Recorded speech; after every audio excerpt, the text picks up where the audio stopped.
You paint like that and paint like this. And it's very debilitating. Even in this little room, I fell off the trestle 3 times.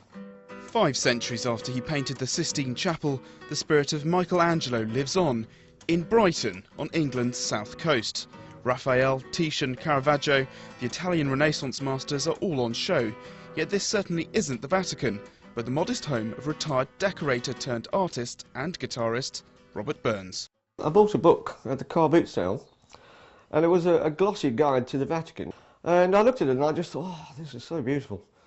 And I thought, well, I'm a decorator, you know, I can do this surely.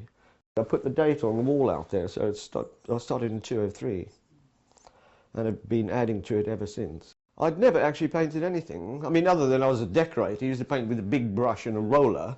I only picked the paintbrush up when I was 53, and with a bit of sort of like trial and error, I surprised myself I can actually paint a Renaissance picture. Burns has opted for watercolour paint rather than oils.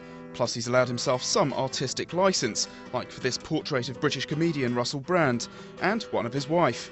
She's learned to live surrounded by the Madonnas and cherubs. I had to say to her at one stage, you know, is this a bit over the top? You know, because the house was sort of like slowly morphing into the Vatican.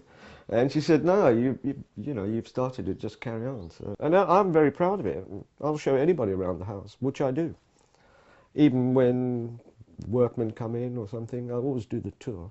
They're actually blown away. They just go, what's this? Outside, nothing hints at the opulence within, but the only problem for Burns is that he doesn't actually own the house. It's leased from the local council. It did dawn on me after a while that, you know, if we ever left the house, I wouldn't have much to take away, you know, so it was only then I started painting on canvases. When you leave, I mean, obviously, you have to leave the house in the condition that you found it. So essentially, I'd probably have to paint it out, just white ceilings and magnolia walls. It'd be devastating, yes. But there again, I'd like to try and get the national newspapers in to buy it for the nation.